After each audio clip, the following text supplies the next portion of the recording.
Welcome to That's Good Sports. I am Brandon. If you start a fight with Aaron Donald, you better be prepared to receive absolutely no sympathy from Twitter Perna. A man gets beat up pretty bad by Aaron Donald, and all Twitter can do is roast him? Wow. I better rethink my plans of getting Tom Brady to punch me in the face. I'm just surprised that Aaron Donald got into a bar fight. When have we ever seen him lose his temper? Okay, besides like those 20 times when. Here's a life hack. If a man has pecs that are bigger than your girlfriend's breasts, do not fight him, even if he is 100% in the wrong. Today, I'll discuss what happened in the Aaron Donald fight, the Drew Lock and Peyton Manning mentorship program, and do the Browns now have a defense to be legit contenders after signing Jadeveon Clowney? Oh, you know that one, huh? That's good sports.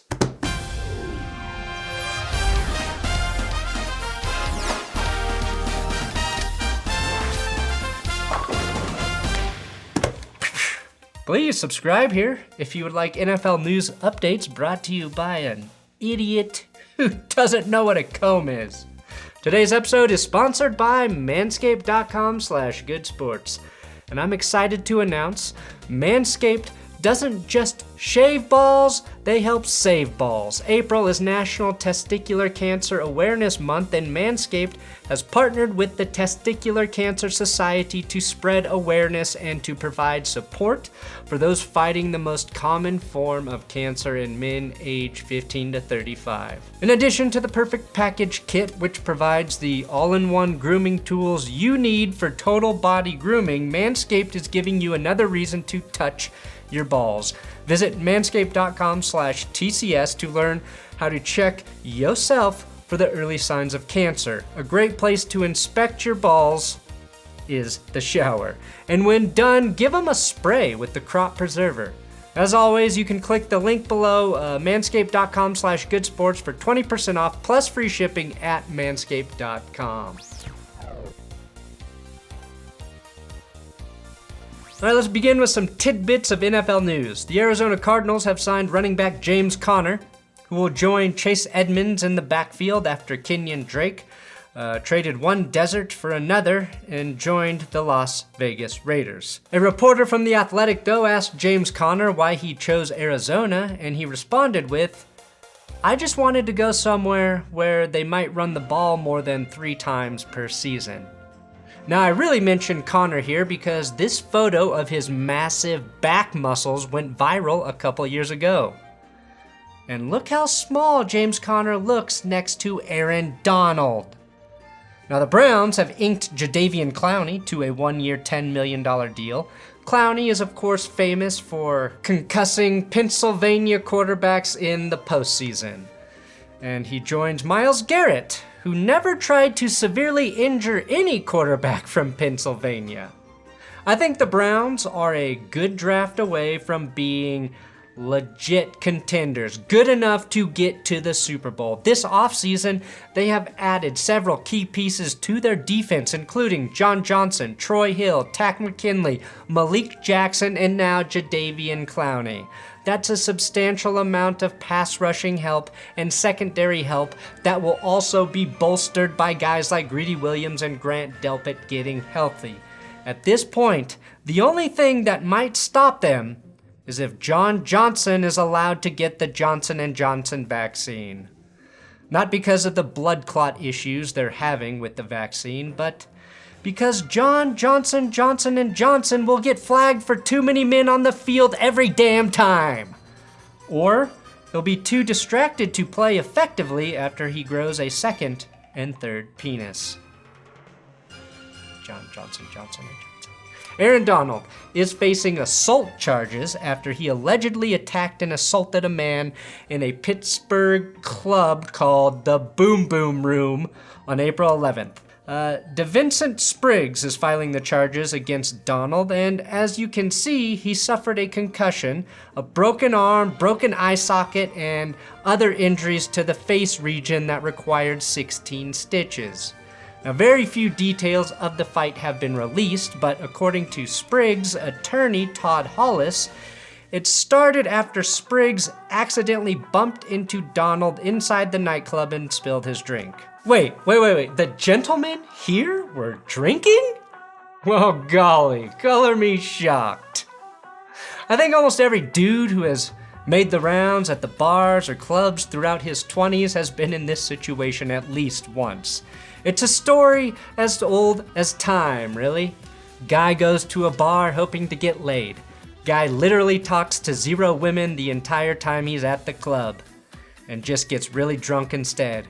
Guy innocently bumps into another guy who is also not getting laid.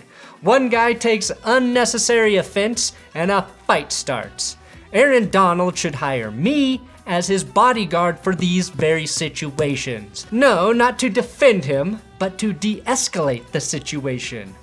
When you're a man in a child's body, you learn very quickly how to talk down a drunk from punching you in the face. I'm not a douche, but I speak douche very fluently. Also, the other way to get out of a fight in a bar is to appear to be the crazier person. Something I'm also good at. You want me to go back to jail for this? Oh, let's tango, motherfucker, cause I'll eat your fucking liver. I'll cut your fucking liver out and eat it right here in front of everybody.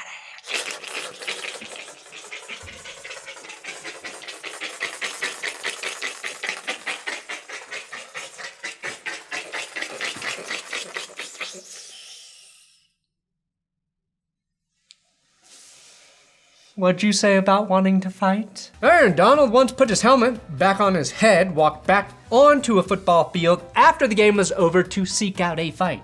Just last October, Donald fought Nick Gates, a 6'5", 306-pound offensive lineman. Aaron Donald trains to play football by simulating knife fights. Aaron Donald has a fight compilation video on YouTube. Hell, even I made a video I don't remember making called Aaron Donald Starts 2 Fights. The point? Aaron Donald probably needs anger management therapy.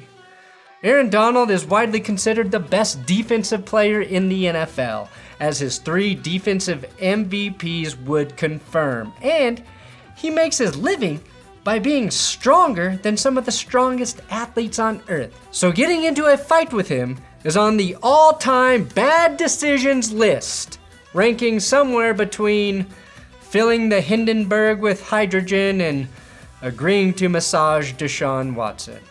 Now we live in a weird digital world where a man is violently assaulted and the initial reaction is to blame him for getting into a fight with Aaron Donald. The worst part is that it was reported Donald and others attacked this man outside the Boom Boom room after they were thrown out of the club.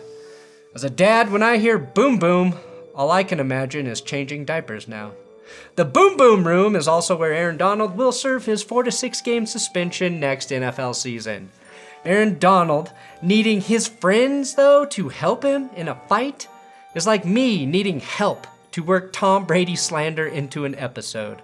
Also, let's not forget that Donald plays for the Rams, a football team almost nobody watches. So let's not assume Spriggs knew who Aaron Donald was. And maybe don't let your first public reaction to a situation like this be, what kind of idiot fights Aaron Donald?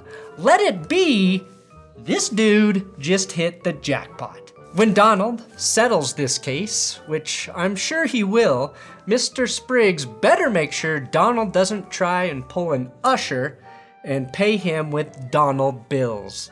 If you missed it, Usher tipped his strippers with fake Usher money in $1, $20, and $100 Usher denominations. Usher is worth $180 million, and he still feels guilty spending money on strippers. Or maybe that's just the Falcons fan in him coming out.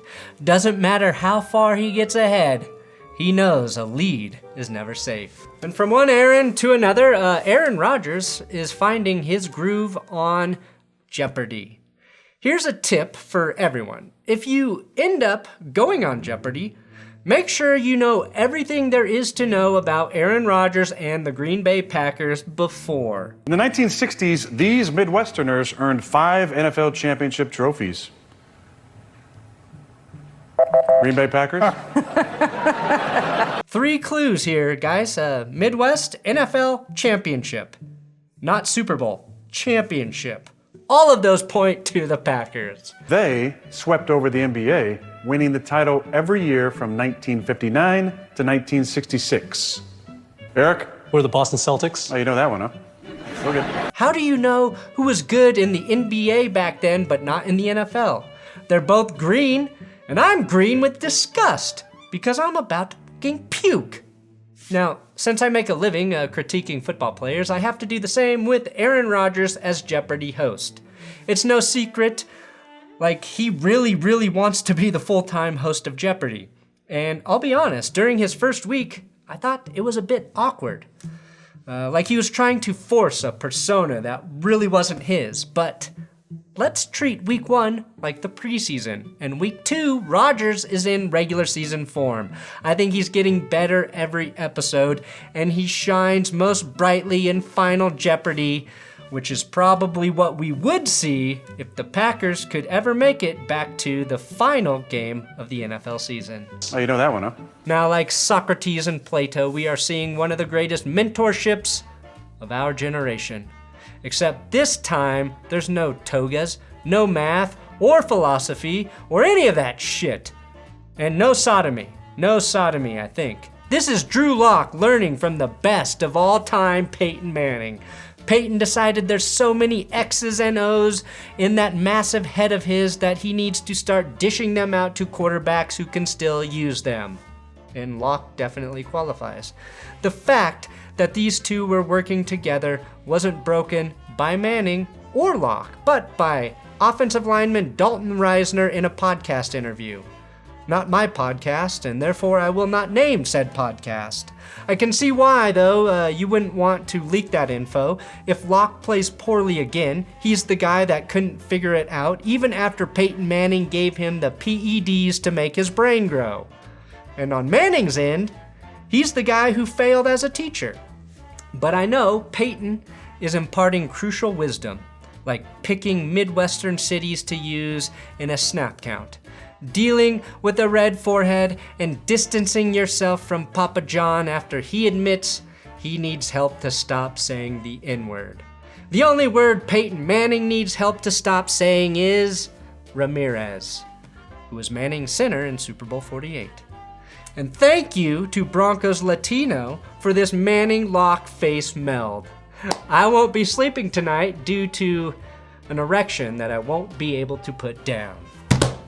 Thanks for watching That's Good Sports. Please subscribe here on YouTube. I'm on Twitter at Brandon Perna if you want to follow me there. And make sure you follow my coffee company, Benchwarmer Brew, at Benchwarmer Brew on the socials.